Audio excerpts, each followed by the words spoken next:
It's not playing. Held sacred and exercised. This is your warning. Tyranny, fascism, and censorship will not be tolerated. Ideas will be exchanged freely. Rigorous debate and open discourse is encouraged. If you are weak and your beliefs are fragile, you should leave now. Prepare yourself. We are now live on the Dangerous Liberty Podcast. All right. Welcome, everybody, to another episode of the Dangerous Liberty Podcast, where we know that safety at the expense of liberty is slavery. I want to say hi to everybody out there. I want to say hi to Mike Hinn, Jeff Johnson, Alaska Andre D'Angelo, Jason T.G. Sponsler, Alaska Andy, and many, many more. Definitely want to say hi to all our folks over on our Lost Boys and Girls over on Rumble. I'll pull that up. I don't think the comments from Instagram come over here, so we'll take a look at those every now and then, and many more. If you're tuning in just now, go ahead and make sure that you guys say hi. Summer, how was your week? It's good so far. We're still going. We got a lot of stuff going on politically that I'm gonna put some content out in the next couple of days as well. William Gittins, greetings from Georgia. Good to see you. Yeah, we got a lot going on in this world, that's for sure, to say the least. But what we have going on today here at Paramount is we have a very, very special guest. It was great to finally meet Frank out the Major Land Sniper Cup. And I will say that I don't think there's as many people, there's very few people out there that have contributed as much to modern long-range shooting in so many different ways than Frank. So right now I want to welcome Frank and Laura on. Thank you guys for joining us. Frank, thanks for coming on, and it's great to have you on, man. How you doing? I don't think we're excellent. Thanks for having us. This is pretty awesome. Thank you. Yeah, man. We appreciate you guys coming on for sure. You guys are looking all pro over there. You got like this background, the colors. You had the intro fading in. It was pretty epic. Welcome to our foyer. Yeah. This is our foyer. They're downstairs. Hey, it works, right? It gets the totally. It gets the job done. No, Frank, obviously, man, I can't even remember the first time I jumped onto Sniper Hide. I mean, it's got to be, well, many, many moons ago. But what I kind of like to hear from you, number one, for the few people out there that have been living under a rock and don't know who you are, introduce yourself. Laura, you introduce yourself. Tell us about you. And then I'd like to get into a little bit what brought about Sniper's Hide, and we'll kind of go into all that. Sure. So Frank Galli from Sniper's Hide, my better half, Laura. Laura's a comp shooter in RO and all that, and that's where Gary saw her at Major Land, and she was ROing a stage over there a couple times. Sniper's Hide, the story was originally, it started in November of 2000. And how that started was I had gotten a divorce, and in Connecticut, it takes you 6 months for them to do their whatever. And that day, my divorce got finalized. So I sat there in front of a computer and said, what do I do next? Well, we were talking on a BB board, but the beginnings of a forum called shooter.com. And shooter.com, if you got 10 people on it, would crash. And so people were there and they were like, hey, we want to finish this conversation. The website keeps crashing.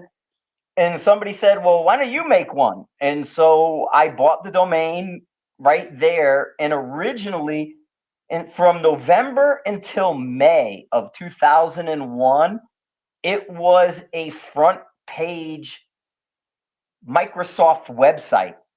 And so when you spoke, it was just one long conversation. I bought Microsoft front page, threw it up on the internet, and that's how Sniper's Hide started. In May, at that time, I bought forum software. And that's when Sniper's Hide was May of 2001, had the forum created. I probably had 25 people on it, and we were talking.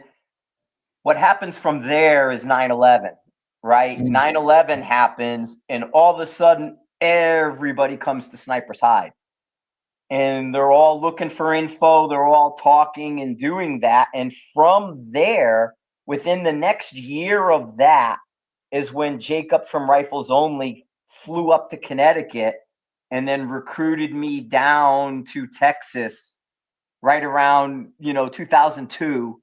End of 2001, beginning of 2002 is when I went to Texas. And then from there, Sniper's High just exploded. The wars helped, everything we were doing. And then when I was working at Rifles Only teaching, we used Sniper's High to discuss everything we were doing because we were working with the military guys. We had the civilians coming through for competitions, and it was just huge conversations because everything going on in the precision rifle world. I tend to tell people precision rifle from 1958 to 1998, 2001 never changed. So from 58 to 9/11, what we did in precision rifle was identical. What I learned in 1988 in the Marine Corps, they were teaching in 1998. Right. It was the same. After 9/11, the government took a giant bucket of money, threw it on the ground, and said, everybody have at it, and let's figure this out a little better. And that just lit everything up. And Sniper's Hide was the tip of the spear for that. Majority of the military guys were there. I mean, even the Marine Corps, the scope changing from the Schmidt and Bender, or not the Schmidt, but the Unertl to the premier Schmidt and Bender time. The Marine Corps was in Schmidt and Bender's office in Germany and called me. Wow. Because they're like, is this the scope you were looking at? And I'm like, yeah, I like this one. And because that was how a lot of that was going on. You had all these people were thrown into the mess of 9/11 with very little experience to back. And so they were reaching out to anybody that had a minute. And so that's where Sniper's Hide really blew up at that point. Yeah, it's crazy to think about the, Sniper's Hide and Rifles Only during that time period. I think, man, that was kind of the breeding ground for serious change within military sniper operations, without a doubt. I went to sniper school in 2003 in Sinjar, Iraq. It was the first sniper school that they had held in theater since Vietnam, I believe. But when we were there, we had the Army National Guard marksmanship unit was the one that was teaching that course. Right. And they pulled out the first time I'd ever seen the Horus, some optics with the Horus reticle. And so, that was the first time I'd seen that. And of course we were still using the Leopold Mark IV. The Mark IV, yeah. 10 power fixed. We were starting to see some of the Vari X3s come out. But we all had the Mark IV, 10 power fixed. In Rifles Only was the original Horus instructors. We dropped it after a class in Fort Campbell because they had hired a felon, and we didn't want to work with a felon that Horus had hired. The guy had pulled a gun on somebody, got arrested, was in the gun industry previously, and was just not a very, liked person. In fact, he had bankrupt Gail McMillan gunsmithing. Wow. And so he had a really bad reputation. And so that's when Rifles Only dropped all the Horus stuff we were doing. And then, we're just doing the other stuff. But talking the National Guard was a better school. Yeah. By the time 2010, 2008, right in there, you wanted to go to the National Guard school more than you did the Benning school, because there was a lot of infighting, a lot of instructor ego and personality happening. And so we were seeing people that were trying to cycle through to National Guard courses more than Big Army. Yeah, even that team that had come out to do that MTT course, I mean, it was all like former SF guys. Those guys were doing competition. They had won like the either the international or at least the military sniper competition like 5 or 6 years in a row at that point. I mean, they were shooters. That's all they did. And then, they were a lot of the guys came from Ranger Battalion and everything else that got out and then jumped into the National Guard, and, they were just there to shoot and compete. So I think we were really lucky to get them as instructors. But, the funny thing about that was right after I got done with school there is I actually shot Horace an email, and I was like, hey, I'm Gary Melton, absolute nobody. I'm a sniper team leader over here at the 101st. And this is before I went SF, but I was like, sniper team, like we just saw some of your optics, we'd like to get some and test them and hopefully, get them into brigade and division. Well, the funny thing is the owner of Horace, I don't remember his name, but he emailed me back. He's like, look, we can't send you any in theater. And we were still in Iraq for a couple more months. He's like, but as soon as you guys get back, we'll send you and your team to rifles only down there, and we'll train them. And, I basically made all these, no promises, but like, I churched it up like, hey man, we're gonna get these things adopted by everybody. The crazy thing is we went down there, we brought all the snipers from my battalion, one sniper team from each of our other battalions, and then one sniper team from each of the brigades. So we went down there with 12 sniper teams, and Horace outfitted everybody out with optics. We were running the ATRAG. It was the first time I'd seen a ballistic app. Mm-hmm. We were running the Horace. And you guys probably had the Haku scopes, right? The Japanese scope, the Chinese one they use, the Hakus. It wasn't the U.S. Optics. It would have been U.S. Optics would have been the next one. So if you did their branded scope, it was their branded scopes. Yeah, it was the Hakus. Yep. And there was a lot of problems with those. Yes, there was later on. But long story short, we got back, and next thing you know, the 101st, they were actually creating a new brigade at the time. But literally everything that I alluded to that I could make happen ended up happening, and they adopted the Horace system with all the sniper teams there at the 101st. And then about that time, I went to selection with SF. But it was just cool to see. I mean, that was a big change. During that time, from us getting away from standard mil dot, and it's starting to be seen as a hold off reticle being utilized and used like we do with modern optics now. But that was an interesting time period for sure. It was fun because Horace used to give $3,000 a match and had a side stage that was meant for speed and hit this, and that's where moving chaos came from. And the Army actually adopted moving chaos. But what we would do is we would do the moving chaos and try to beat the time and the high scores and stuff, because Horace gave $3,000 every match to rifles only. And so we used to give away a lot of money to people to run a Horace because it was all side bet stuff. So that was something that was happening quite a bit. Like I said, we dropped out of the Horace thing pretty fast around 2003, 2004. Campbell was the last class we did when we went down to Fort Campbell for the 101st, and we did a bunch of but that was the last Horace class I taught was at Campbell. Oh wow. Yeah, so you guys in response to that class and us taking those back, and then several of the brigades wanting to acquire that, in response to that, you guys came out and did MTT. I had heard about it, obviously. I'd already been to rifles only and didn't participate in that training, but no, that is that's at least for me, that's where I saw sniper operations and long range training start taking its first real drastic departure from all the antiquated stuff from the 70s, 80s, and 90s. Well, and we were quick too. So what we would do is we did all 3 Ranger battalions. We did a lot of random SF groups, a couple random SEAL groups and things like that. But the Rangers came pre and post deployment, and all 3, first, second, and third coming like that often, and they're working hard, especially first and third seemed like they worked a lot more than second. I didn't see second as much, but they would come in and go, we were just in country, we saw this, and we missed. We couldn't solve that problem. We would build the problem and solve it for them. Hey, you got to do this. And we would, we had railroad ties and all kinds of stuff.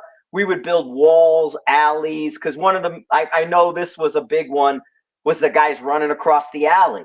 So you have this alley with a door and a door, and you got a guy sprinting across the alley, very limited window. And we created an alley and then used our Northern Lights robot to run across it. So we can figure out what you don't need. Basically, it was just basically aim at the empty door and shoot that, and you'll get them when they're coming in. Don't try to shoot them, shoot the door. Right. But we were using the robot and cranking the robot across this alley and figure out what it needed. So we were able at the time, anytime a problem came up, we would work to solve it. Even like the night operations and the early floods were blooming out your night vision in your thermal, So it's like, I want to run a flood on my Mark 13 or something. I'm going to run a flood, and I put whatever inline or Simrad or whatever they were using. Different guys use different stuff. And now I got flare and bloom, and I can't see as far as I want to see to hit that little target. Well, that's when we started pairing them up and saying, you run the flood, you do the shooting, you do this, you do that, to get that flood off that rifle and to let them go out farther with night vision at the time. And that was when they were running suppressed at night, not during the day, because the night's guns had the problems with the suppressors. Wandering, and if you ran it hard, the suppressor wandered. If you're only doing a couple shots, you were no problem. So they would run them at night and then run them during the day. So it was, how do I do this to do that? And what's my process from going from this to that? And so that's a lot of what we were doing, was solving problems for you guys.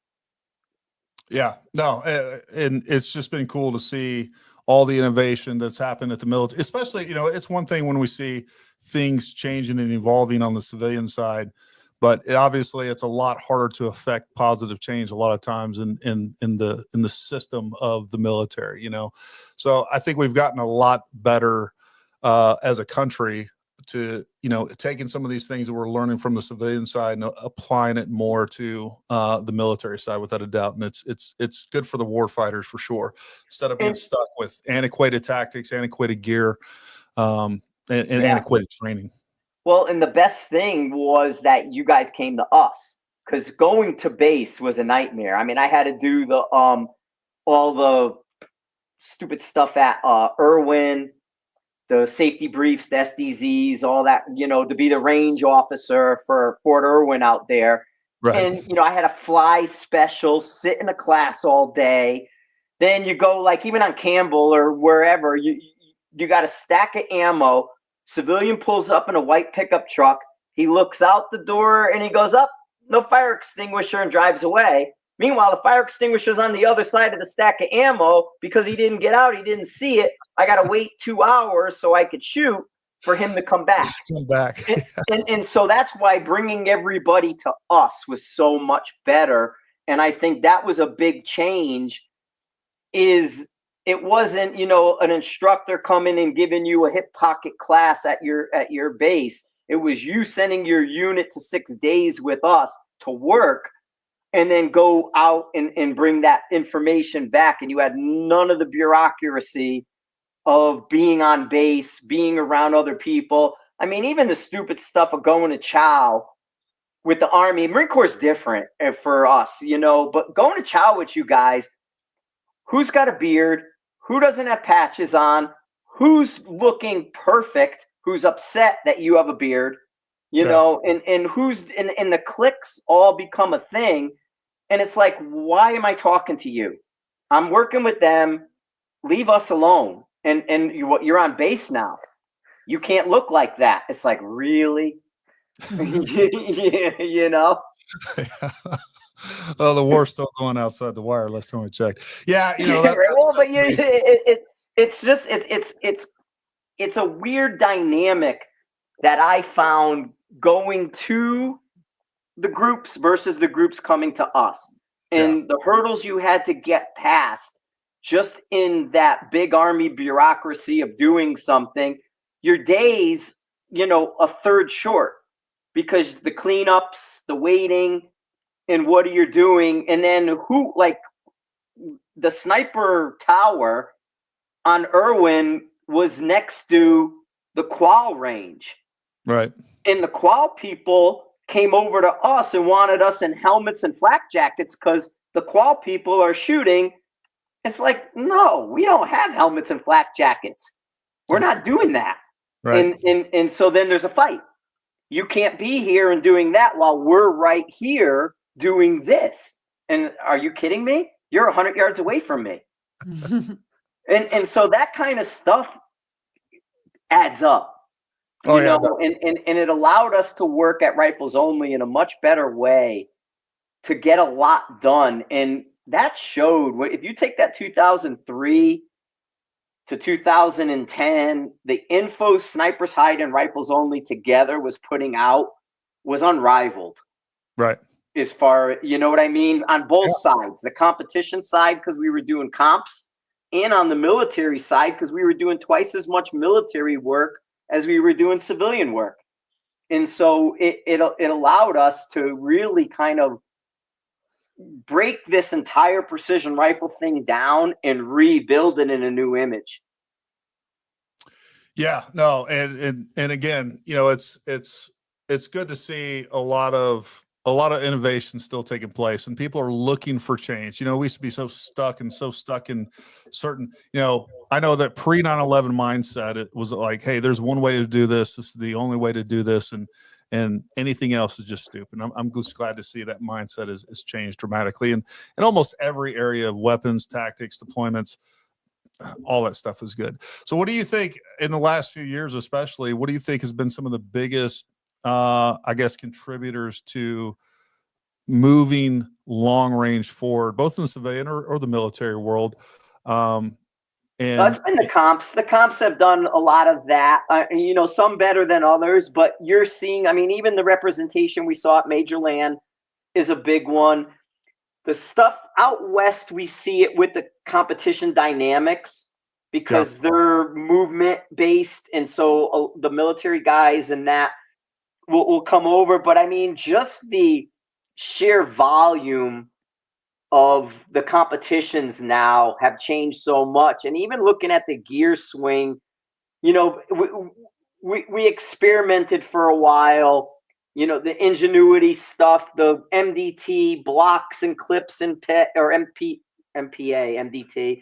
MPA's blocks that clip in for the barricades versus a bag now. The Ingenuity Gunworks, when they had the wedges, you know, when everybody was trying to clip into things. And then I think the biggest change in innovation for us across the board is moving tripods from a camera tripod to a shooting tripod. yeah, If somebody said to me tripod or bipod, I'm going to take a tripod. You know, if it was, I only can take one thing, including a bag of any kind, I'm going to take a tripod. Yeah. And so I think the tripod growth has really changed things for us. But we've streamlined a lot of the gear. People aren't carrying 4 bags now. They carry 1 or 2, you know, a pint size and a schmedium or something to that effect. But so it is getting rendered down to something better. And I just see that the comps have been a big push for that. And the funny thing is like the East Coast comps aren't tripod heavy. right. West Coast we are. And yet the tripod has still become such a dominant tool. And it's not necessarily necessary. The game changer is the bag you need. Yeah. You know, in the East Coast. But if you come out here, I want a tripod because I got to get over the grass. I got to get over everything. And I got to get over the terrain. So the game changer may not work as well unless I have a rock or something to put it on. Now, the fact that we've moved to sort of that one bag solution, it's, you know, it's either the tripod solution is this, the bag solution is this. You can work the two of them together in a hybrid, but really we've boiled it all down to 2 solutions, which is good. You know what I mean? The process is better. The process is easier. And the equipment is really moved up to next level, and it is barricade bench rest. I mean, they're shooting a bench rest rifle off of a barricade, off of a prop. So I think we've seen a lot of improvement that way.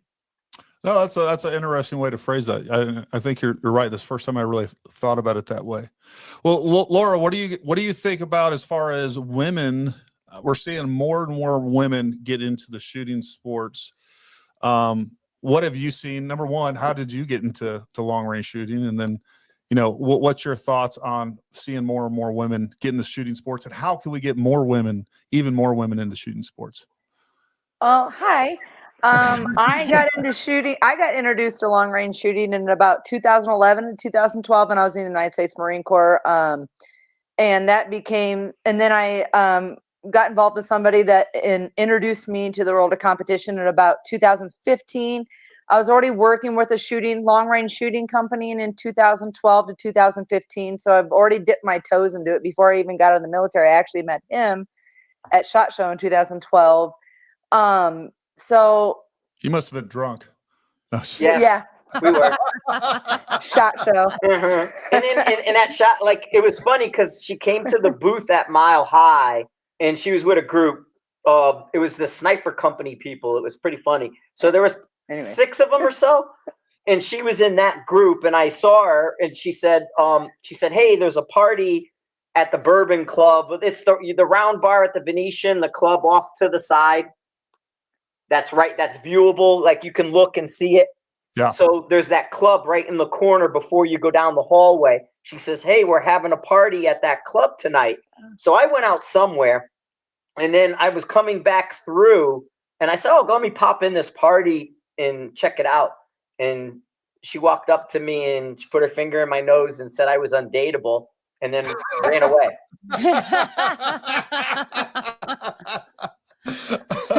And I was like, "Okay, who are you? What am I doing?" And she just and guess what? He added me on every social media outlet that he could possibly find me on. So do not underestimate this man. He ran away and was like, anyway, go ahead. You can finish your story. Well, thank you. I appreciate that. You've had a good 27 minutes already. Yeah, I interrupted. So I think it's great that females are getting involved in the shooting industry. I don't know how to get more women involved. I know my friend Robin, she works really hard with the female. She's going to kill me for not remembering the name because I haven't been, and she's going to hate me for that too. But she does a lot of female engagement shooting expo here in Cameo every year. And there's about 300 women that go out there and stuff. And, that kind of stuff, just like making symposiums that are geared towards women, because women shoot differently than men, regardless of what anybody might think. We think differently. We're emotionally different, obviously. I agree with that 100%. Yeah. So like just us being together and creating like a foundation in which we can grow upon with each other, like as a foundation, will help grow the sport. You don't necessarily, I see a lot more women children, like women teenagers. Yeah. Joining the fight because joining the game because their dad or their mom's involved. So I see a lot more younger women joining than, let's say, 25 to 35. Like, they might dip their toes in like local matches, but I see a lot more teenagers getting more heavily involved in like a huge aspect of competition world. And that's fantastic, and there's nothing wrong with that. But I think a lot of the growing has to do with women just meeting the foundation, because it is intimidating. I mean, I was a female in the Marine Corps and beat on the rifle range, even though I was with 102 girls or 104 girls, depending on the day, at a time in my unit. It was still intimidating to have just those male, instructors, even though there's like 4 of them for 100 of us. It's still intimidating to have those guys around because you feel like male is a competition sport, and so they're judging you constantly. And that's just something that we as females need to get over. And it's hard and it's difficult, but it's like, like we need to build the bridge together and grow the sport together like that. And I think my friend Robin does a really good job, and I'll have to get back to you, and maybe you should do a podcast with her because she's a phenomenal.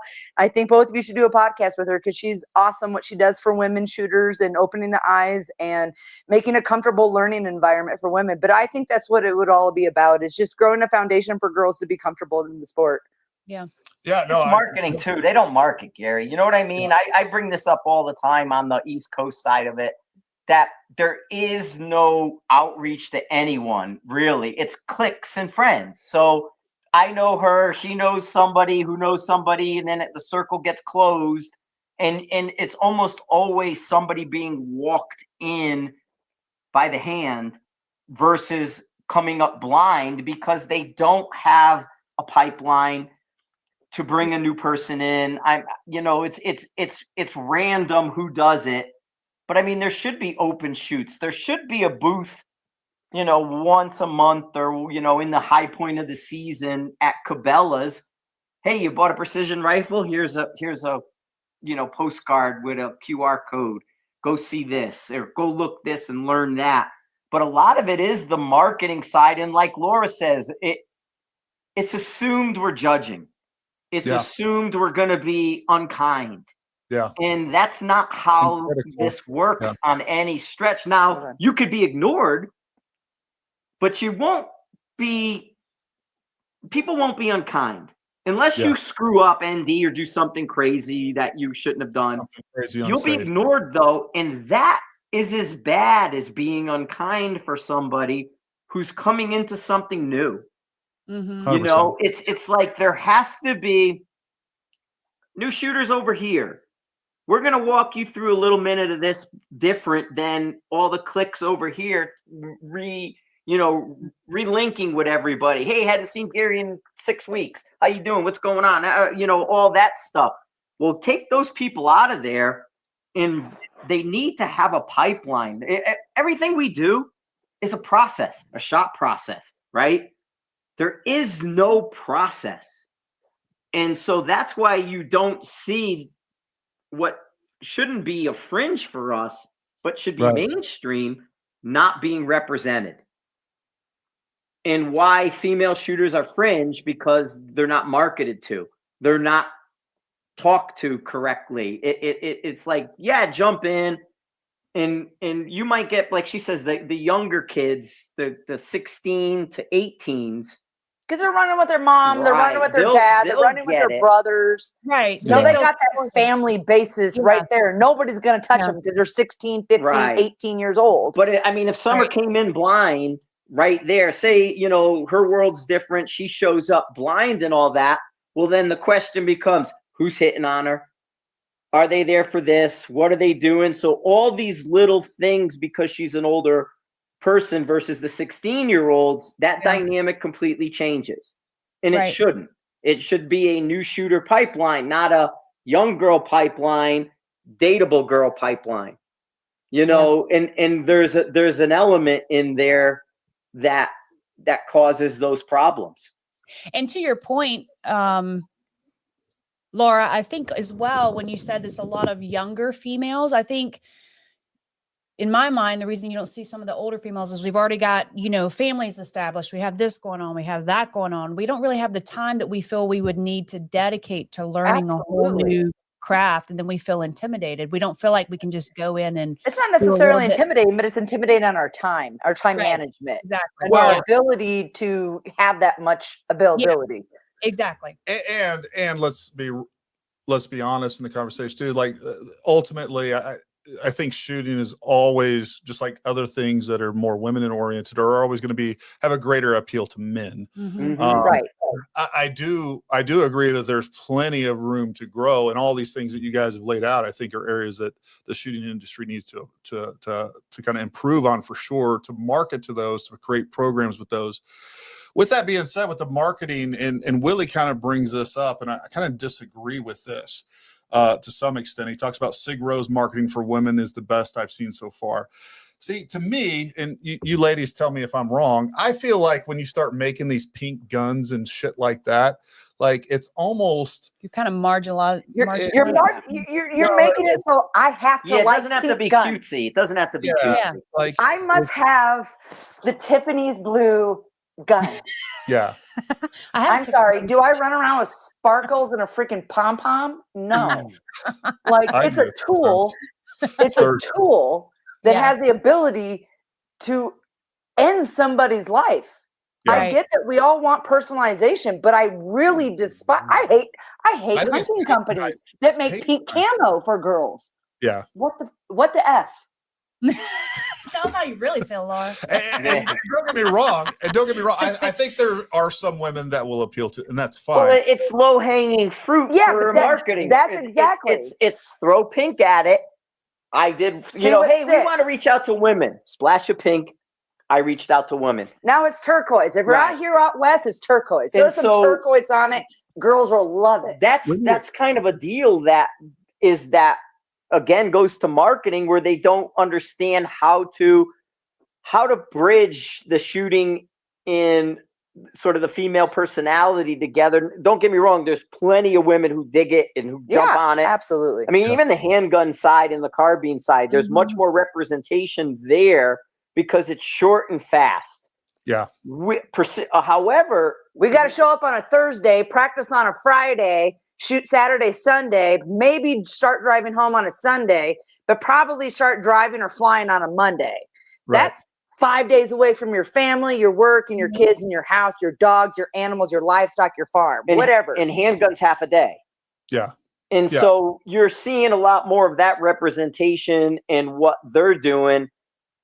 I mean, even like I watch a bit of Lena Lena Mickle.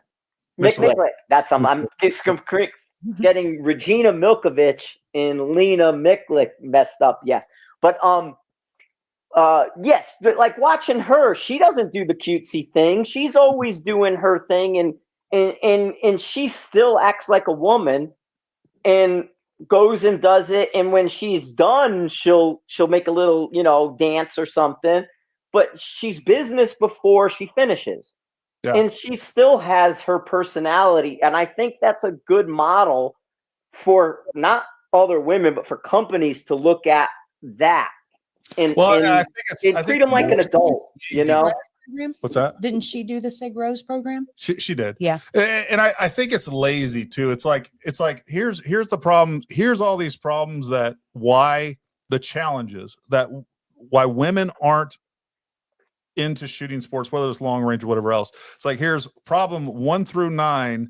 And then like, oh, you know what? Let's ignore those and we'll just throw some pink guns at it. I think it's the easiest thing to do without having to actually sit down and come up with a strategy to problem solve. Women are much better with precision rifle than we are to start. I agree. They don't have the bad habits. They listen better and they're patient with a lot of that stuff. And so their execution is much better, quicker. It's just, you need somebody to, to bring them through. And that's where I think that sort of marketing and outreach, because for women, correctly advertising it can make all the difference in the world. I mean, even the ELR, the female team won 2 years ago. Mhm. And I think Ray came in. Ray's always top up 5. there. Ray's huge with the Top ELR 3? stuff. I can't remember. Sorry, Ray, Yeah. if you hear this. But yeah, I mean, there's some really, really high level women out there that, if the company's used correctly to market to the rest of them, could be successful. It would be confident, positive, because they're confident. You have to be to do this. Yeah. And so if you throw a rifle in Laura's hands, or, I've never seen Summer shoot, sorry. But in like Ray and stuff, they have confidence and they're going to go and do it and execute it, And so I think that can translate. That really what it comes down to beyond pink is confidence. Yeah. I want to correct what I said earlier. My friend's name is Robin Sandoval, and she runs the company called Girls with a Gun. And that's where they come out to Cameo, and they have AR, pistol, and long range. They take up the LRP. They have classes going on. They got all this kind of stuff going on, and it's over 300 women show up in May at Cameo. And I think it's 4 days long, 4 or 5 days long. That's so really cool. Robin Sandoval, Girls with a Gun.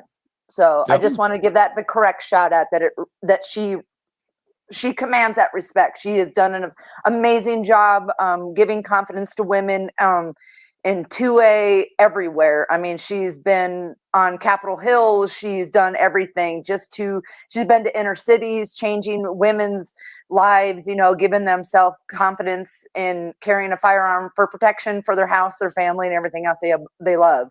So Robin Sandoval is actually a pioneer for women in the shooting industry. Oh, that's awesome. Definitely after this, send me her contact info, and I'd love to have her on and talk more about I mean, it really comes down to marketing because hardly anybody's ever heard of that. And there's 300 women there, you know? And so that's the case.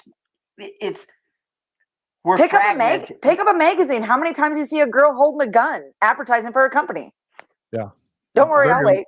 Very little, unless they're like half naked and exactly, unless they're like some gun bunny. No offense to you gun bunnies, you're beautiful. Exactly. The pipeline is really what matters. We don't want you to go away, but we're just saying. I know plenty of girls that can outshoot you, though. You might look beautiful. I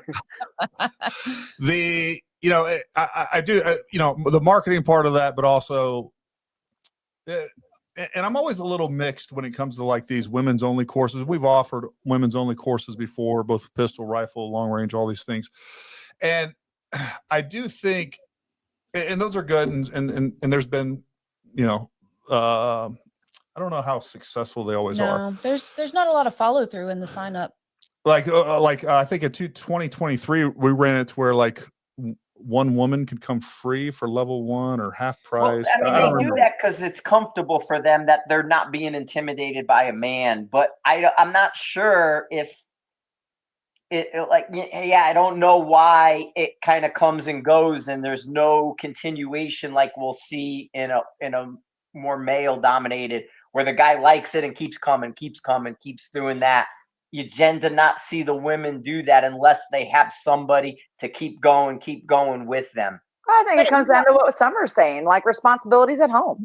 Yeah. But I will say what we do see personally in our business is once we can convince a woman to come to one of our general classes, not a women's only class. And it's really, once I talk to them or, kind of put a bug in their ear, it's not as hard as you think. And once they show up and see how competent they are, and how fun we make it. Like we have a lot of repeat women come back after that. Once we get them in, we keep them.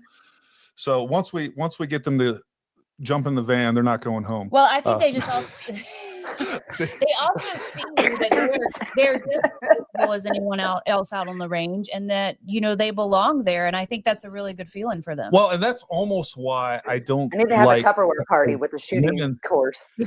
Yeah, well, that's almost why I don't like a women's only course, because honestly, a lot of the women that get up there, and we have women that come the first time, and next thing you know, they're right up there with Top Gun or even get Top Gun or something like that. But I hate that they don't get to see how they would actually do against like a level 1 men's course or or open enrollment course, because these women would be surprised that they're like better than most of the dudes. All things being equal. And I said they're patient and don't have bad habits. And don't have the ego, right? Yeah, we're the American men are the best fighters, effers, and firers of firearms, right? We could do the 3 Fs better than anybody. We fight, we F, we fight, where we shoot guns better than anybody. and so that's the problem right there, is that you're never going to get past that of us, is we're the 3 F people. Just stop, Gary. No, I completely agree. Thank you, Summer.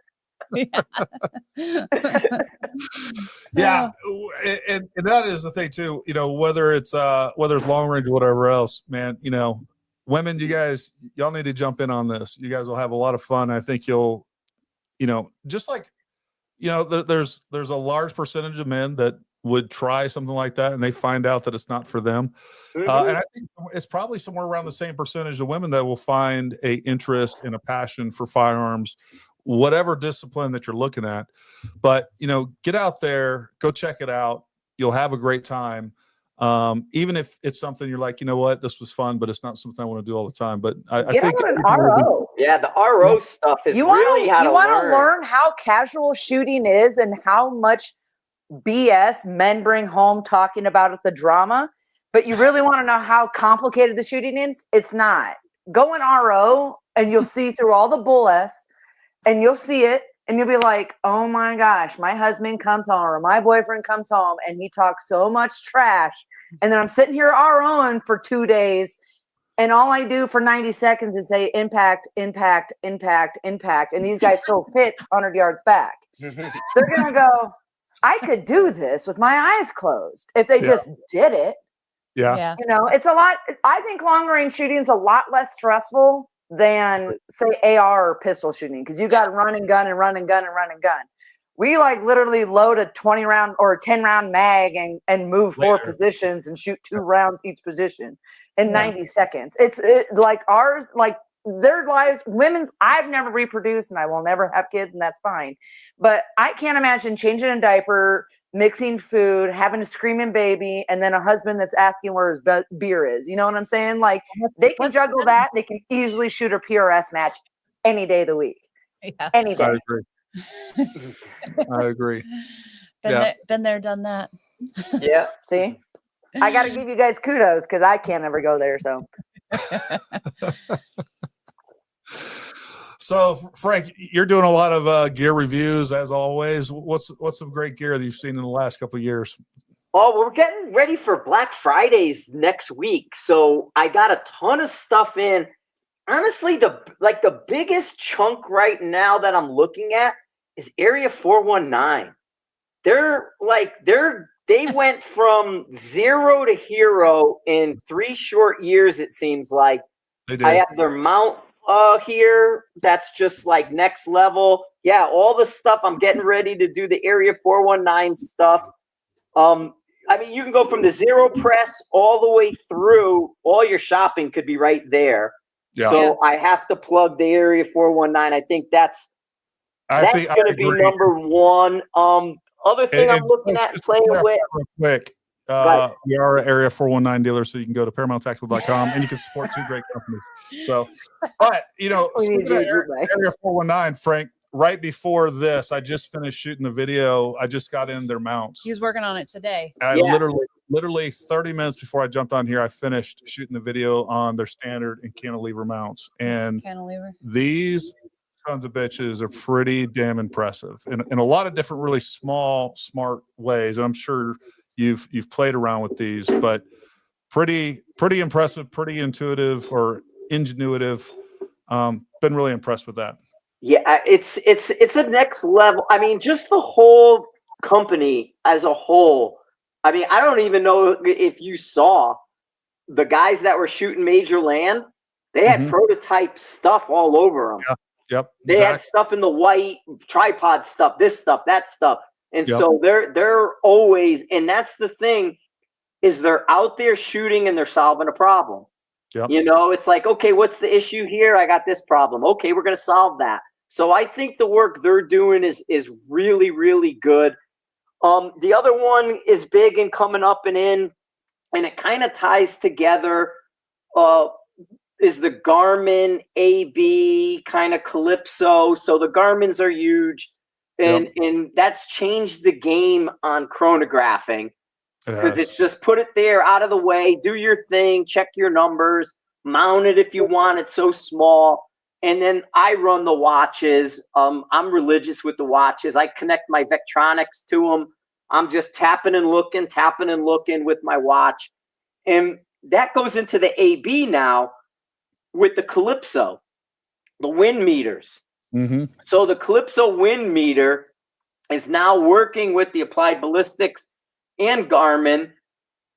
And that guy's only this big. And it pairs to the watch as well. So now you could put the wind into your equation, not just your elevation with your Applied Ballistics and things.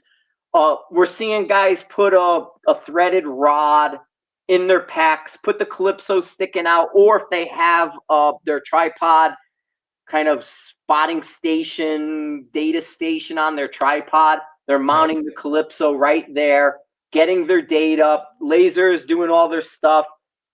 And so the AB kind of software going into everything, and including the Vector X's you have there, we're going from that Applied Ballistics right into all of these products.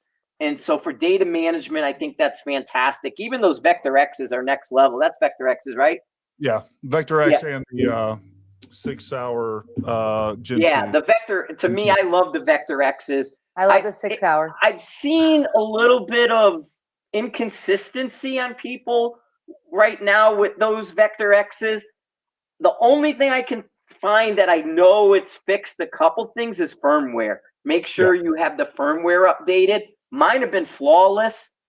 Mine get 4,000 yards handheld like it's going out of style. I got a street sign at 42.19. And so I really like the what Vectronics did with the Vector X's. I mean, everything's in there. Yeah. You got a shot timer if you want it. You got all your software. The HUD is giving you tons of good data. The glass is great. It's like a base glass. Is amazing, and right? the HUD that they have in there is amazing. I'm gonna send you some offline questions. I've had these for several months. I just released a video today comparing the range distance, just ranging distances between these two. I got a little bit further.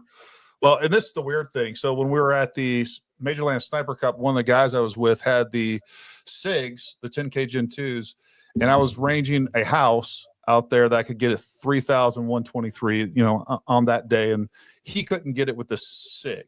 And just like, for people that don't know anything about ranging binos or rangefinders, period, look, conditions are going to be determined.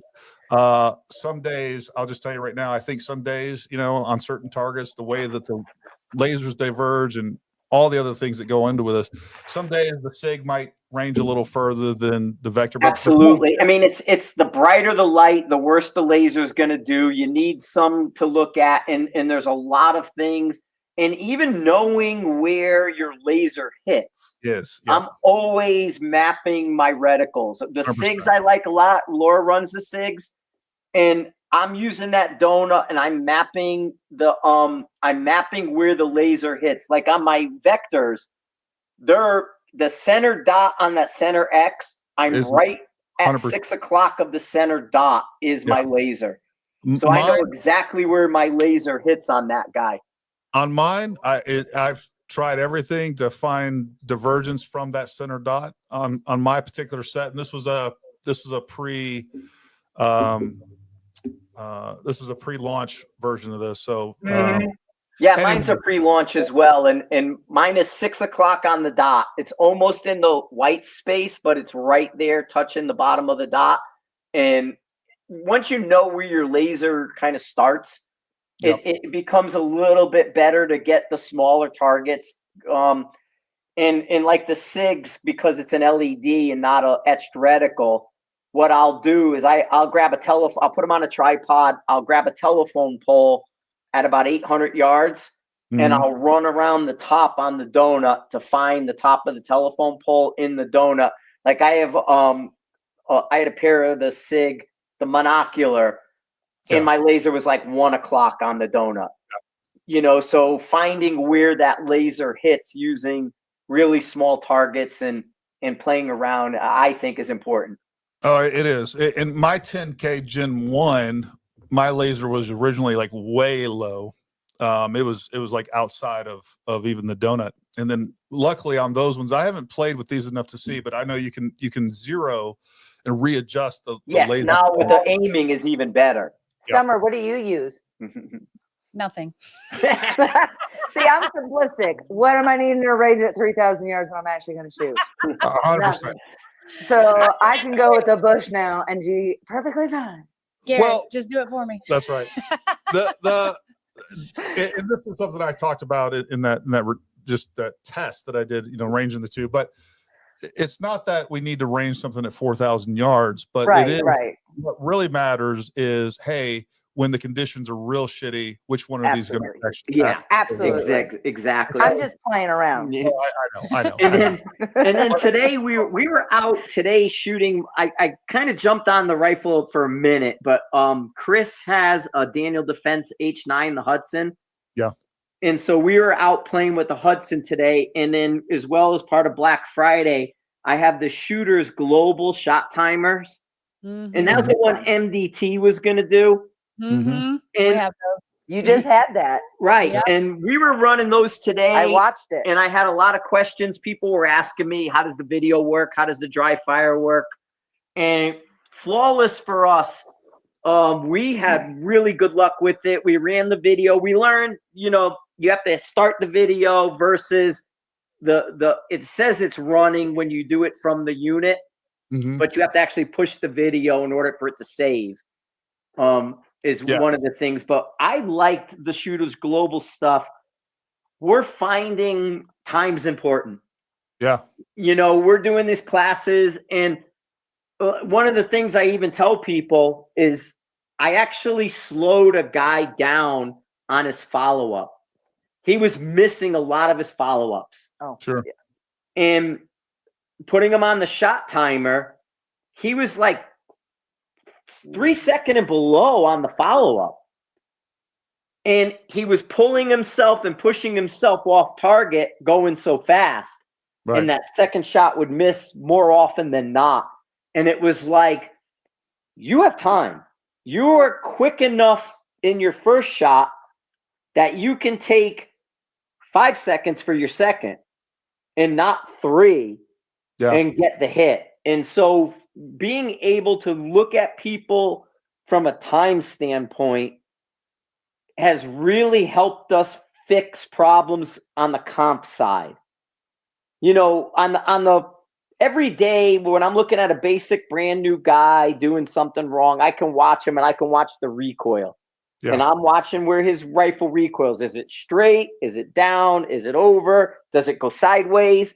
So I can watch a new shooter's recoil.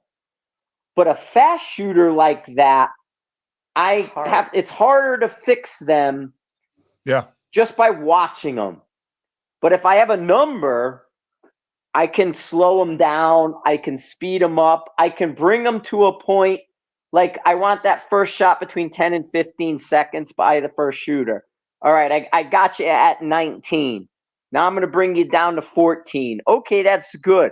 What do you look like at 14? Can I bring them to 12? And I'm looking at that. And then it's like your follow-up. Okay, his follow-up's at 6. All right, I could probably get him a little quicker, maybe a 4 to 5. But I'm not going to mention that right now because I want him to do all these things better. But I have numbers. Yeah. And once I have numbers for someone, I can adjust anything.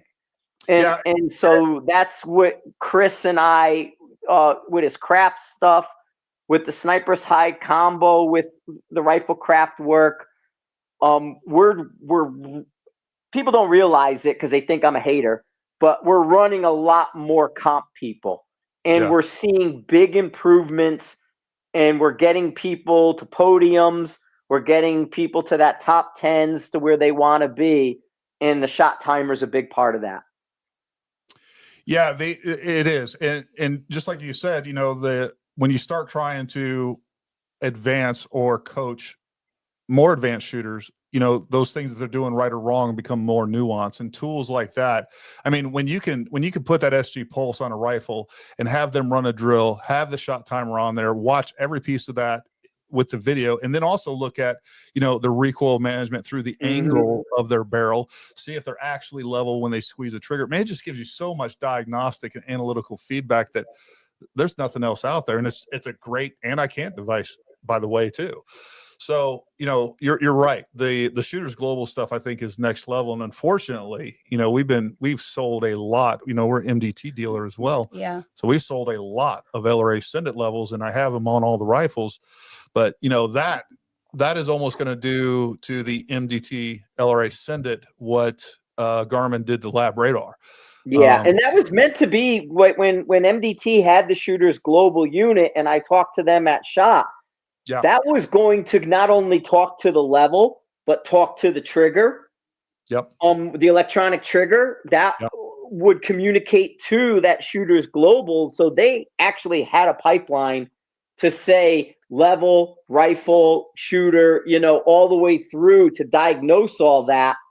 And that was a big discussion that we had on training using those tools. Yeah. Yeah. Well, I love MDT. MDT stuff's awesome. It is. It is. Just, yep. No, I was just going to say, even from a more simple point of view, without all the diagnostic, I mean, I had a couple of instructors in the shop today, and not our instructors, but some instructors for different entity. But He's like, well, we were talking about the Shooters Global and the LRA Send It.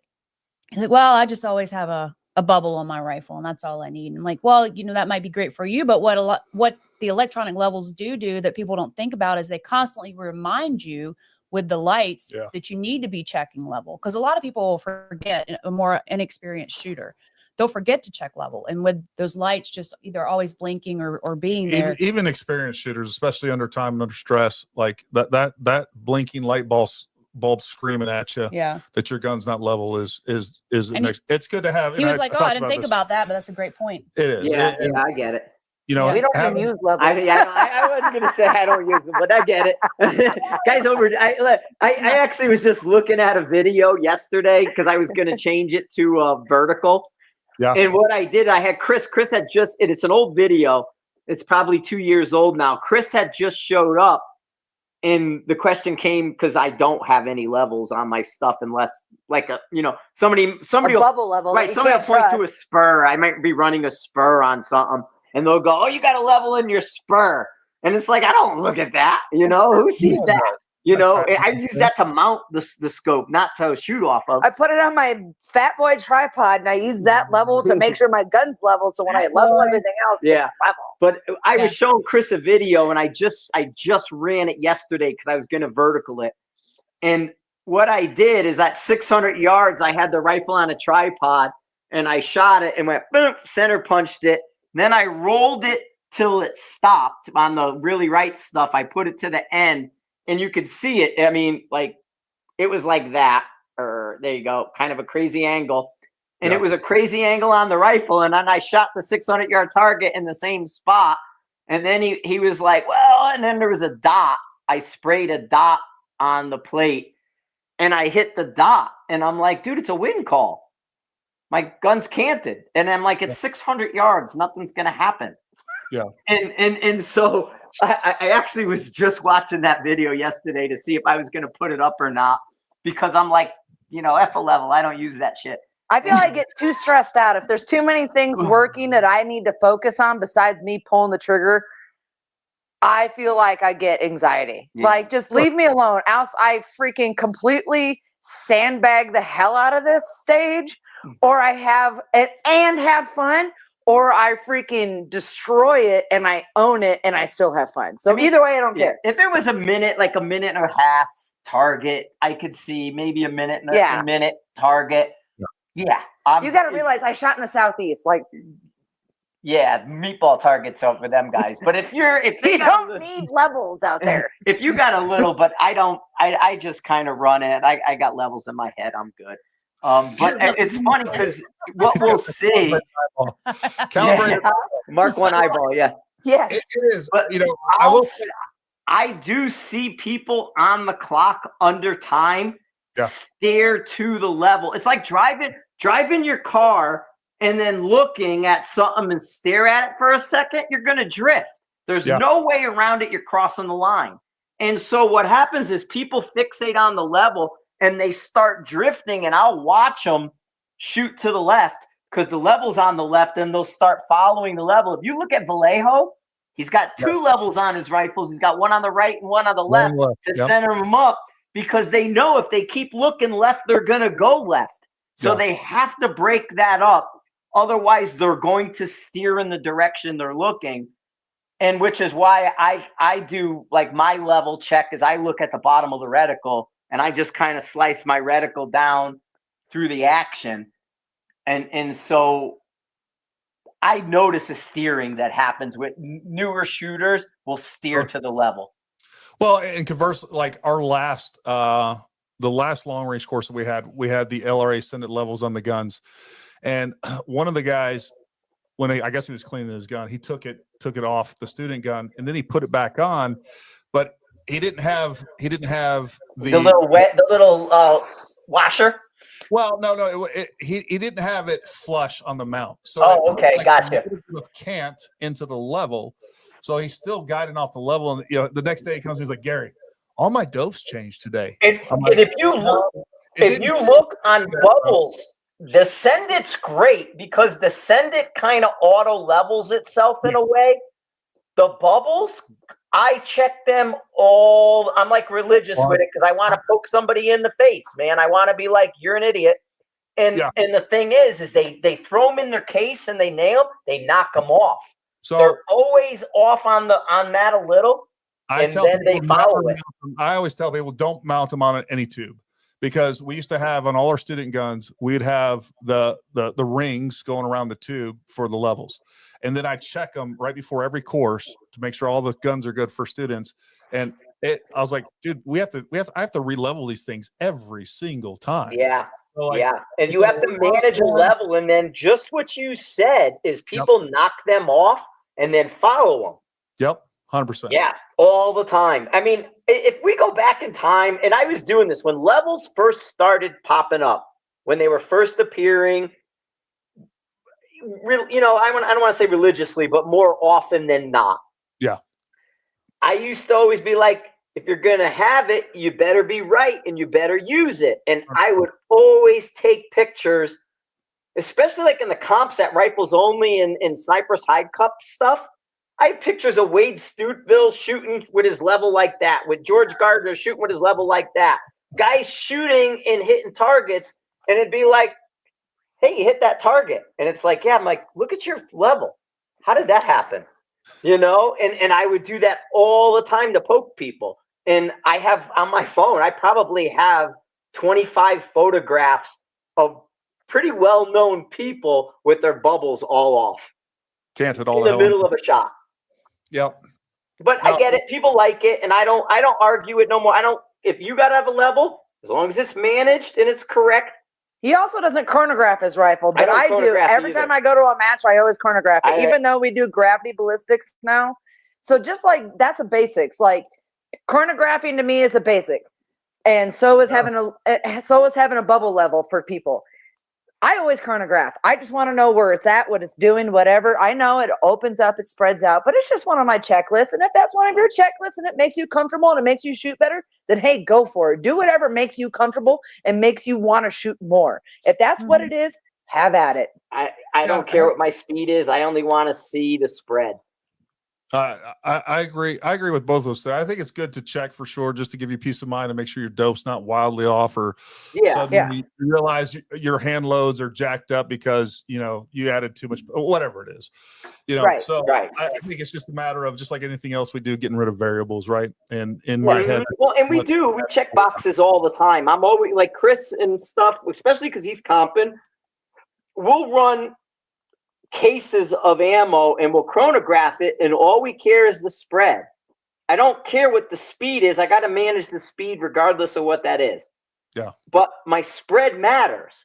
And so I need to know, well, if I'm going to go past 1,000, this is going to be an issue, and I'm going to have some vertical here.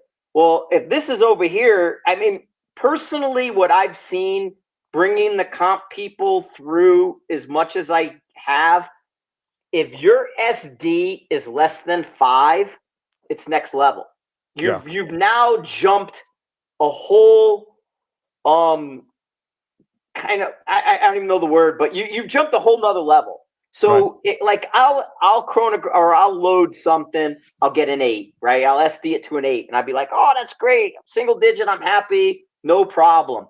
But then when you come through with a bunch of ammo that's a 4, it's like stacking in a way nothing else does.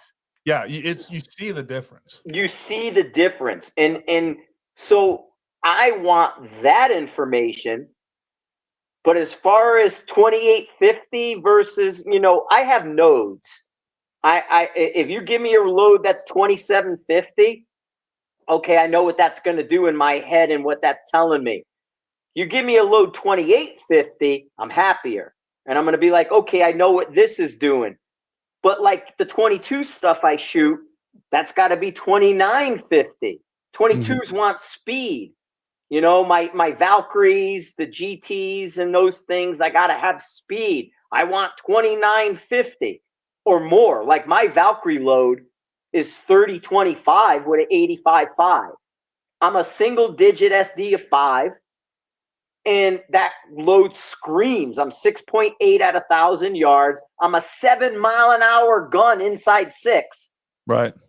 And it just points and hits. I'm smoking prairie dogs at 940 yards like they're going out of style, because I have a town at 940, and as soon as I see them standing up looking proud, they're getting around, you know. And so it's, to me, those numbers I need, but it's really, where's my SD and in what node am I at? After that, I don't care, because I'm just going to gravity ballistics it. I'm going to add a 10th per 10 yards. I know my numbers in my head. You know, I'm a 2.5, I'm a 3.2, you know, I'm so on and so on. I know those numbers. So Yeah. I don't really have to sweat my chronograph. Yeah. No, that's good stuff. And the other thing too is, I think we all get guilty of this, is we start getting caught up too much in the minutia of all the tech and stuff like that, and just forget to get out there and freaking shoot. And That's why I run SIGs instead of that thing. Yeah. And that's what we do with our long range school. Like the first level 1, level 2, it's all freaking old school data book. You're just learning data, learning it the old school way. That way, you know what it is. You have a baseline of knowledge. We're not going to even. Well, and we do the gravity ballistics. We've been for 8 years now. They do their own dope. And then that gets put into the computer after, because like I got a small sheet here, but that gravity ballistic sheet there, this is an entire ballistic calculator on a single piece of paper. All you have to do is 0 at 100 yards. And Nice. so we're running gravity ballistics. And so we're always just doing this math in our head. And it's literally your 300-yard dope times 1.75 equals your 400-yard dope. If you take that number and multiply it by 1.45, that's your 500-yard dope, and you're going to center line it. And you don't have to chase data for people. It's only going to be 2 to 3 tenths off of dead center for a person. And then they have a valid number. And then on top of that, what I do now with this is we look at the drop column in mils. Mm-hmm. So after I dope my rifle to 1,000 yards, I subtract my 3 from my 4. And it's like, okay, it's 0.6, right? 1.0 to 1.6. So it's 0.6. Well, then from 1.6 to 2.5, right? Or 2.4, it'll go like 2.4. So then that's going to give you 0.8. Then it's going to go 1.0. Then it's going to go 1.2, 1.4, 1.6. And so your dope goes in order. If you see a hitch, right? So you get to 700 yards, and it goes 1 mil, 1.2, and then it goes 0.8. Well, gravity can't hitch. You know that 0.8 is wrong. It's supposed to be 1.4. Make that 1.4. That's the right number. Then your dope flows, and then you just drop it in your phone in your ballistic calculator, and you're done. And so we do the gravity ballistics, and it's so easy. The people understand their dope. They watch it unfold. They do their math. And they get it. And so once we do that, then it's in the ballistic calculator. We pair them up, match 6 to 6, 1,000 to 1,000, you're done. And you go from there. So the gravity ballistics has changed the game. And there's an app. My app is $5. The app does it for you. So you just yank the gravity ballistics app up. What's your app called? Gravity ballistics. It's a $5 app. Everybody jump on there.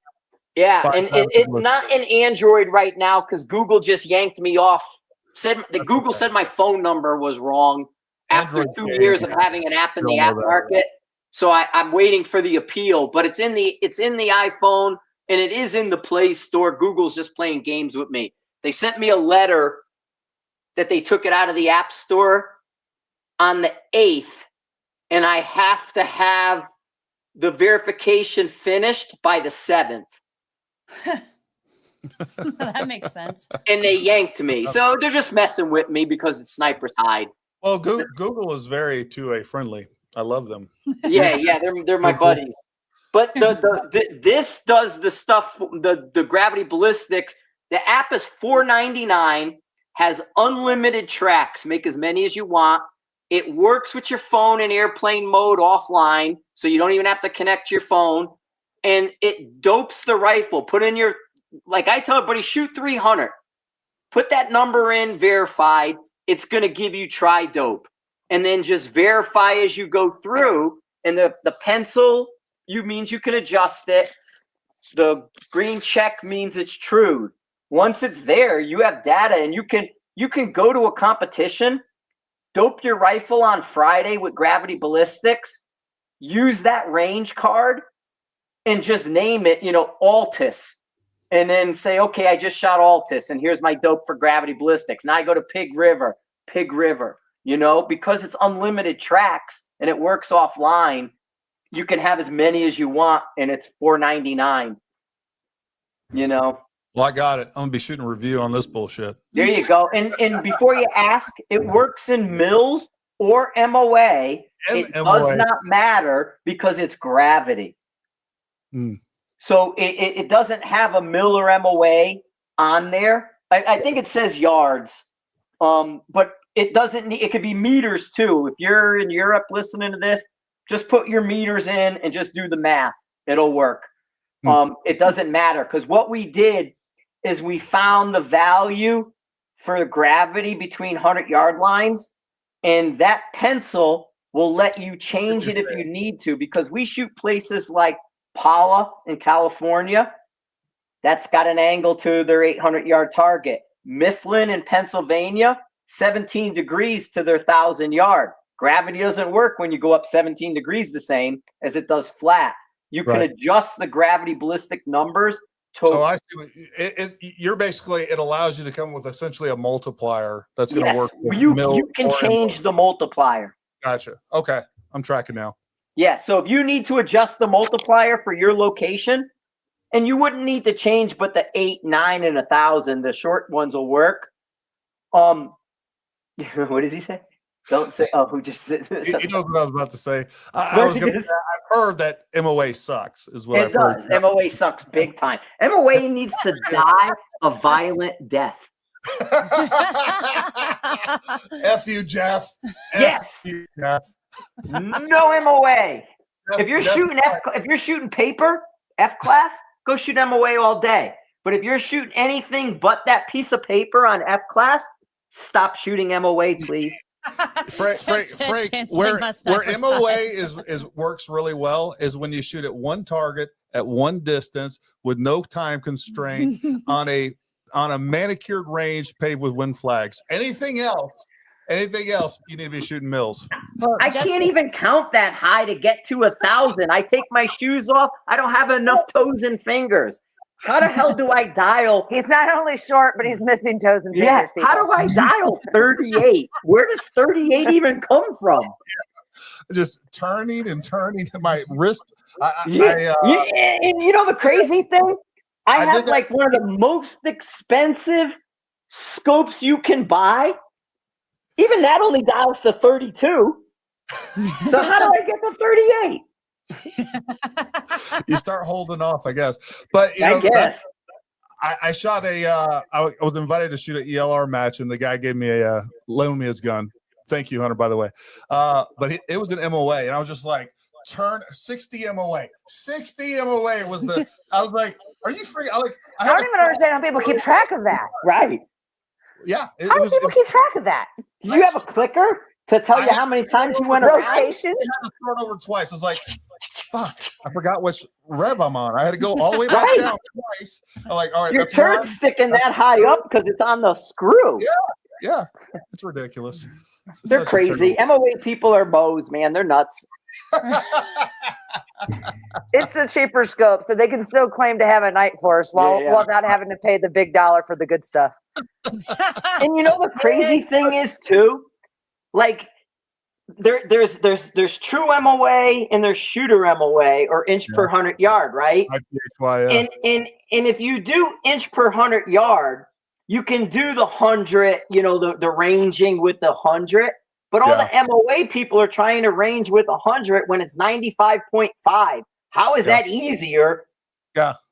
Right? It's 95.5 is the right answer. You guys with your hundreds are wrong. That's on inch per hundred. That only works on a Leopold. That doesn't work on a Night Force. And if you would, the funny thing on this argument is now you got me on a tangent. The funny thing on this hey, Summer, need a supper? MOA is more precise, right? That's what I hear all the time. It's not, by the way, folks. It's not. It's not. But if you're doing more precise and then you say, oh, well, I use feet and inches, folks, let me explain something to you. If you want to find a correction by the least precise way, try to estimate what 15 inches is it 720 yards, and then convert that to MOA. There's nothing less precise. You have a very precise measuring device, whether you use an MOA or mils, by the way. I guarantee not one of those guys' wives can drive because they think 6 is 9. I love it. I got 4 inches out of it. But no, let me explain. I'm gonna do. This is the dude that needs to lift the chair to see over the wheel. He's talking shit about I'm gonna do a quick math class for everybody listening. So the people who think MOA is more precise, I can dial a 1/10 of mil per 10 yards because there's 10 10s and 100, right? And it's a 1/10 of mil per 10 yards. So if I have a target at 520, I just dial 2 10ths over my 500 and I'm going to hit that target. In MOA, they have to do the minute per 25 yards.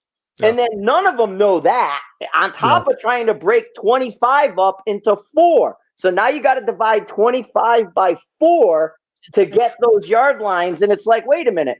If a minute is 25 yards, 50 is 2, 75 is 3, and the next 100's 4. Well, how do I break that quarter up by 4 to break up my yard lines? Or how am I you can't. I got 25 yards. So the MOA people are 25 yard increments. We're 10 yard increments. We're finer.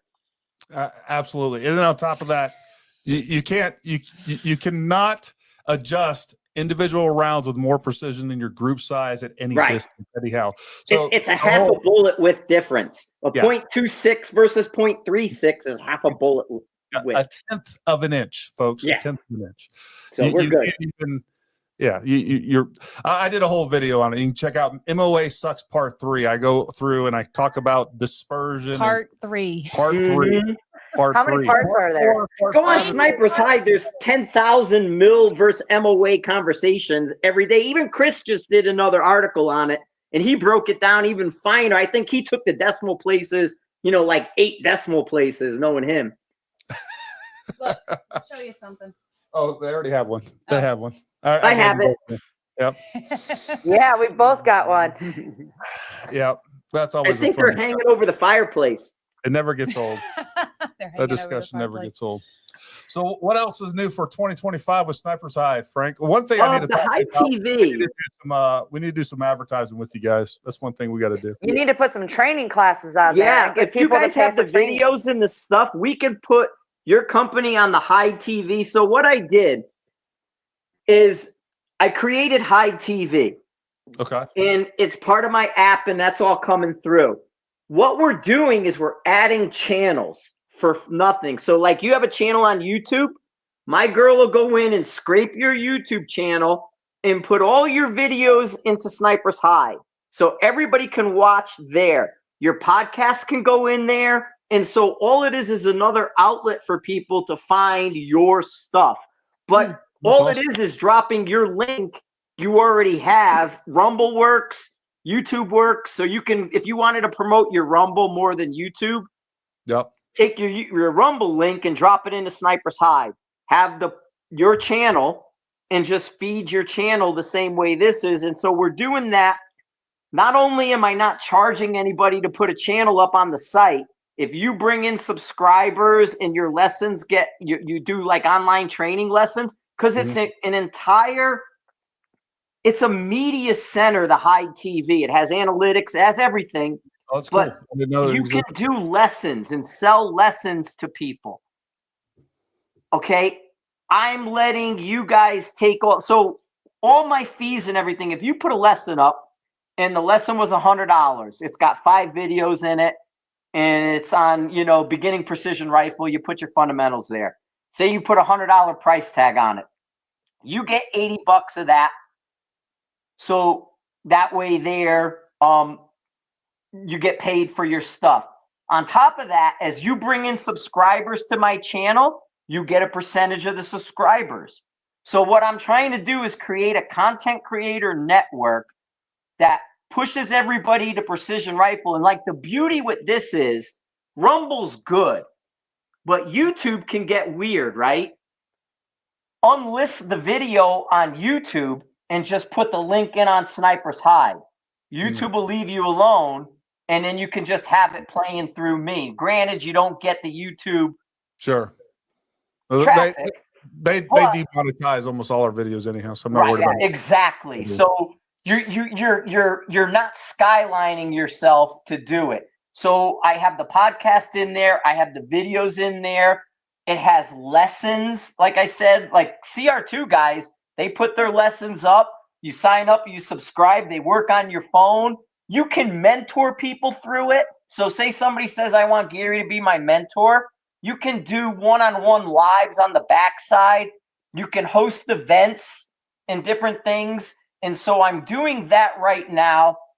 The forum's still there, and we're always working on that. But we're moving to the video platform. Now, this is Gen 1, and I'm waiting. And I had a meeting yesterday. I don't know if it's this next update. I want to say the next update is the one, but it might be 2 updates out.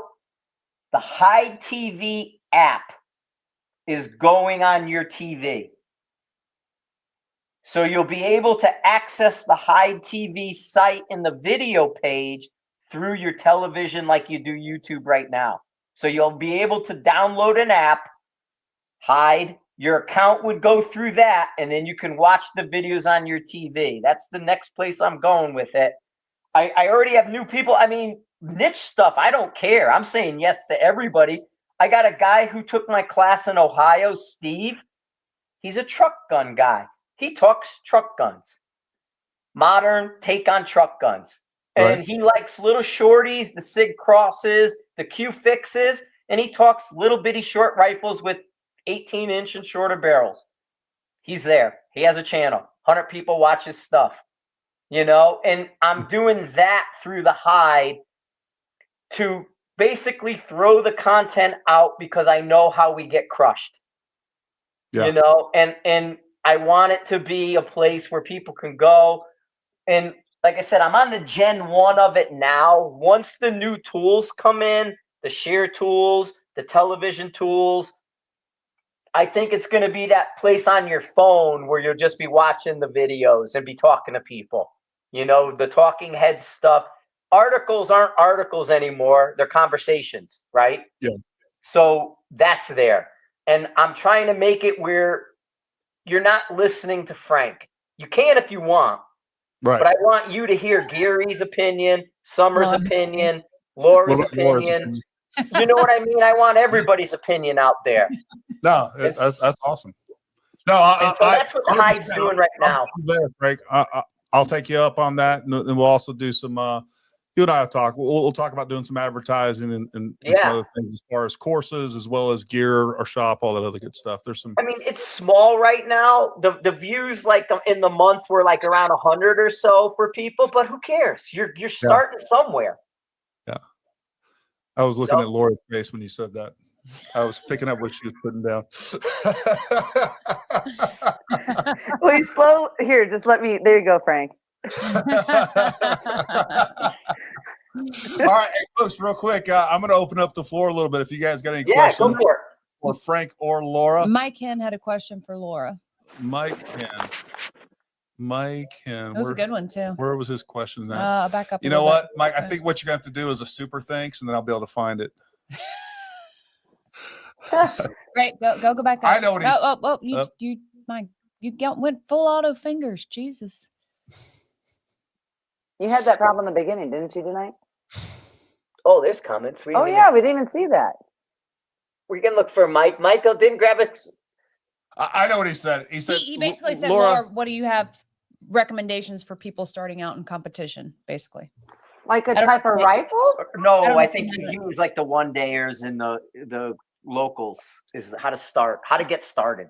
Well, Mike, first, I mean, if you've never done a competition, then I would first start ROing and then getting your feet wet with that, because you'll listen to the guys that know how to call wind, make their adjustments and stuff, and you can make your, you can learn from ROing a lot. You can watch how people hold their bags. You can watch how they hold their gear prior to command, engage, or go, or the beep or whatever. But to get involved, just your local. I mean, find a local match, your monthly matches in your state. The locals are the best way to go, I think. Yeah. I mean, really. But I'm a huge proponent for learning, and by ROing first. Go just RO a couple matches. I mean, what is it? You get to learn and get to meet a bunch of people, so that way when you do go to a match, you might have like a group of people around you rather than being a lone person going. You can RO a couple matches, meet some people's names, get some phone numbers, and then say, hey, I'm going to shoot this next match. Do you mind if I tag along with you guys? Jump in on a squad. You can get some help. I always say RO first before going into a match, so that way you can meet people, and then then get some mentorship through ROing by meeting people, and then shoot a match and have fun. Yeah, and I'll say, Mike, and some of the other Paramount and XP alumni, hey, look, we want to put together a couple squads to do the Sniper Cup next year. I think you guys will really enjoy that, and add to everything that she said. That was the first competition that I did. I think there's a lot of value in just jumping in and doing it too, and figuring out what you did wrong. Next year, me and Nick were 17th in this, which I think was pretty respectable given my first match. But next year, the goal is top 5, and I think we can do it. But just jump in there and let's get a bunch of Paramount representing out there. Yeah. Mike, to answer your question, you can jump in head first and go balls to the wall and have fun. But I'm like one of those people like to sit back and watch a little bit and get to know people, and then get my feet wet, and then jump in with kind of like like some help behind me rather than being that strange person. It's the process, right? I think there's really good value in that. Just going up there and watching a match too, I think would be extremely valuable. Or our own for the match, 100%. It's the process. You want to learn the ABC, because both of us are road to major land. So we got to see every shooter do the stages. And when someone comes up, it's like, where does my right hand go? Where does this go? What do I do? Where do I put this down? And they don't have a process. Those are the guys that time out. Those are the guys that fumble and miss shots because they're frustrated. But when someone has a process, A, B, C, I'm going to go up. My tripod's going here. My bag's going here. My rifle's going here. I'm going to set my tripod up in line where I need to. Rifle goes on the tripod. Bridge, hook, connect, right? Whatever your process is there. And from that, but it's easy to see when someone doesn't have a process and when people do and they're successful with it. It's a matter of having organized action and thoughts, right? And then for that to not be the first time that you've done that thing before. So that helps. And to answer your question, Mike, on this, what we're going to be doing for level 3 courses next year is just like we've been advertising last year that we're going to do this year. We're going to have level 3 courses that are going to be more PRS comp oriented, right? So you're going to see not only day 1 of all of our level 3 courses, we're going to have a very comprehensive ballistics. We're going to cover the Kestrel, laser rangefinders, all the electronics portion of that. As a matter of fact, I plan on working with Kestrel. I think we can get Katie to come out to teach those classes. If not, they send that out. Either Ray or I will basically cover some of those things. Ray knows Kestrel's especially more than I do. But what those will culminate into is day 3 will be an actual PRS style match. The other ones that we're going to do now that we've built this relationship again with what do they call it? Black Bear Shooting Complex. Basically out of Bears Mountain is we're going to do some field match style level 3s as well. So we'll have a level 3 that's field match style, one that's more PRS style. And then we're also looking at, and this is something I talked to Frank about, is gas gun. We'll be doing some gas gun things as well. So DMR style stuff. So Got a lot. Don't think you're going gonna go to a match with a tripod, seeing a freaking pro with a jersey on, freaking drag a tripod across a whole stage, thinking you're gonna do that. That's something you need to take home Yeah. and practice, rather than thinking like, oh, it looks so easy. It's not easy. So I got to do my Bigfoot question over there because I got my Bigfoot from Alaska here with me. I got to get him in the sun.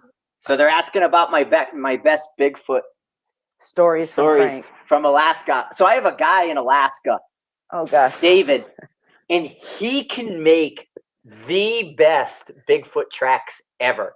He uses river stone and he gives them texture. And so like 2 years ago, he showed up to a class and he had a lasagna tray and he filled it with dirt and he made me a Bigfoot and plastered it. So Awesome. I have like a nice. You can't claim to be the best Bigfoot hunter when you just tell them how you found Bigfoot.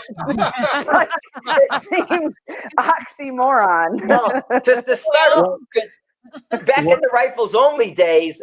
So going back in time, I Monday morning class was starting, and we did 6-day classes. Yeah. And we had 3 cops from Humboldt, Texas.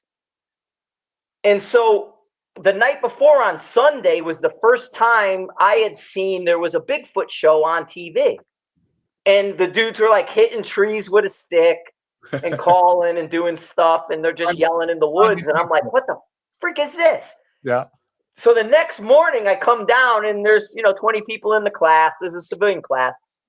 And I'm like, what the hell's up with Bigfoot? And these 2 cops, Daniel Jenkins is one of them, and he's a Marine Scout sniper.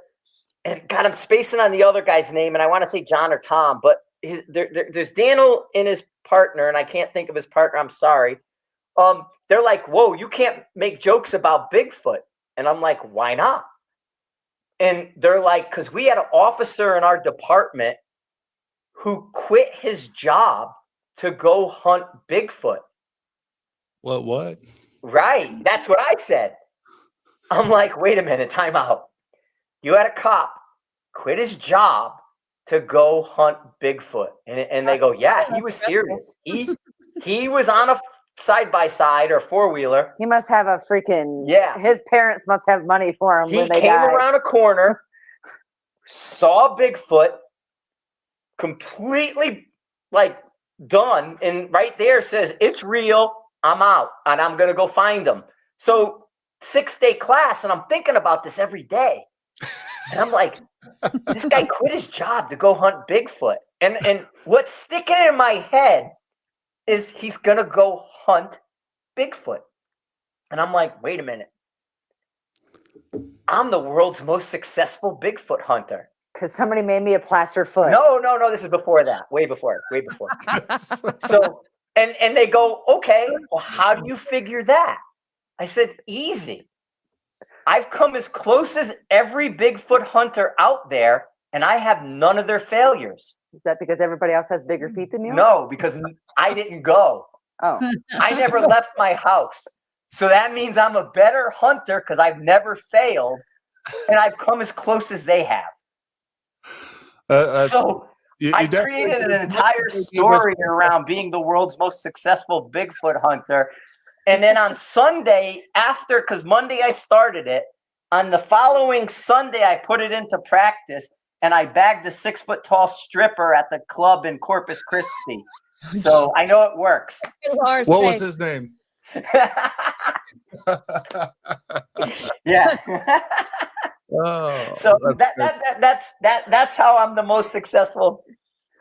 But and then somebody made this for me in Alaska, and they gave it to me, so it's really cool. It's like layered. It's got the owl, the Bigfoot, but you get some really cool stories in Alaska. They'll talk about flying over and see something run across between the woods. They'll mention it all the time. I've seen naked people running in the woods. Yes, we did that. There is naked people in Alaska. I was like, that's the naked person. So, there you go. There's your Bigfoot. I am all, for anybody that's been watching this channel, they know I'm all about some conspiracy theories, but I will say, I think oh my gosh, Summer and I need to step out of the room if y'all gonna get into conspiracy theories now. Yeah. Well, and you know the thing Oh, is, here we is go. I did all the classes at Rifles Only. What people don't know is we taught the alien people in government. Okay. They're hitters. Their head training guy is a CAG dude, or an original CAG guy, and they're all SEALs and all this stuff. But if you think about it, like when they went anti-Trump and they yanked his when Biden yanked his security clearance, his Q clearance, where does your highest clearance in government come from? Energy, Department of Energy.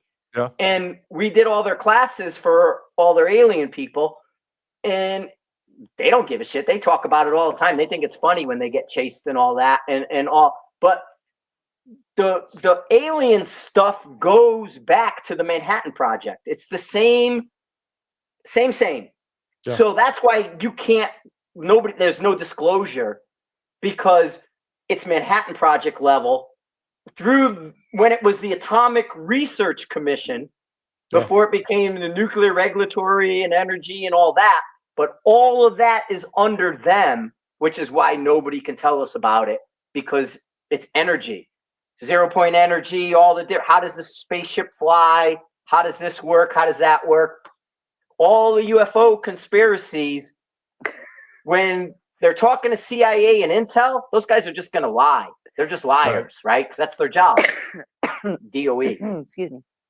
All right. And I did their classes. There's 325 agents. They got Mark 11s, Simrads. They're fucking hitters, man. They're like seriously like whack dudes. I believe it. I believe it. Yeah. What other questions do you guys have? Is that Jeff Johnson with Bartland? What's that? Is that Jeff Johnson with Bartland? No, it's Jeff Johnson, Mr. MOA. This is my MOA nemesis. Okay. He's in Georgia. Well, I don't care where he's from. I don't remember where Jeff Johnson's from, but there's a Jeff Johnson that works for Bartland. I thought he was gay until his wife came on here the other day. But she's fine. We love MOA people, gay people. We love all. Everybody. I mean, it's all the same. I mean, I'm a firm supporter in the LGBTQ plus. Special people need love too. That's right. That's right. MOA. We'll wrap you up in a pink and baby blue flag, Jeff. Absolutely. We'll send you one of Lena Michelik's pink guns, Jeff. Don't worry about it. There you go. But just for Mike that was there, yes, Gravity Ballistics works in mils and MOA, meters or yards. Doesn't matter. Whatever you use, just put that number in. He saw a question. I saw his question. He's got you covered. He's got you covered. I think you answered it, though. Yeah, I did. Okay. Regardless of what you use. Girl, you better quit. Drinking, so he needs you to answer it like 5 times. He is. He's definitely drinking, but now. Well, listen. No, he is the guy asking the question. I'm like, I think that's his cell phone in your hand. Checking comments. Listen, Frank and Laura, we really appreciate you guys coming on. We'll get you on again soon, but I'll be texting you. Yeah, we'll talk this week, Gary, or if not, we'll talk right at the beginning of next week. I'm going to be at the range tomorrow, and I got some Black Friday stuff to do, but we'll definitely put you guys together and get you on High TV. This would be perfect for it. Sounds good. Sounds good. We'll do some advertising with you. I think it'll be good. And we got other stuff to talk about for next year too, but we'll get it all done. Yeah, we'll talk about that as well. Absolutely. Frank, Laura, love you guys. We're glad you guys came on. Thank you for taking the time with us. This is my first podcast. This is our first one. You did awesome. Long-time listener, first-time caller. Laura, is your friend that does the women's stuff, is she local with you? No, she is not. I can't remember where Robin Sandoval is exactly from, but I will send. Actually, I'll just get if you don't mind, I'll get your number from Frank, and I'll send you her contact information so you and Summer can contact her. She's awesome. 100%. We'd love that. Anyways, again, thank you guys for coming on, and we'll talk to you guys soon. You guys I will not be nice to him, Jeff. You guys don't leave anywhere. For everybody else out there, hey, thanks for showing up. I really appreciate it. For those who are watching this now, again, like, subscribe, all that good stuff. Make sure you share our podcast. We're going to do more of this. We'll definitely get some more content over on Cyber Side. It's really cool to have guests on like Frank and Laura. And you guys know where to go for all your gear needs. Make sure you go to ParamountTactical.com. Go check out our upcoming training schedule. We have long range courses, tactical carbine, handgun courses. We have not put out the rest of our 2025 schedule yet. We will, as far as all the medical courses, everything except for long range. 90% of the long range courses are on the schedule, but we are adding more, and we got a lot of other cool events. But thanks for coming by, and until next time, stay armed, stay ready. We'll talk to you soon.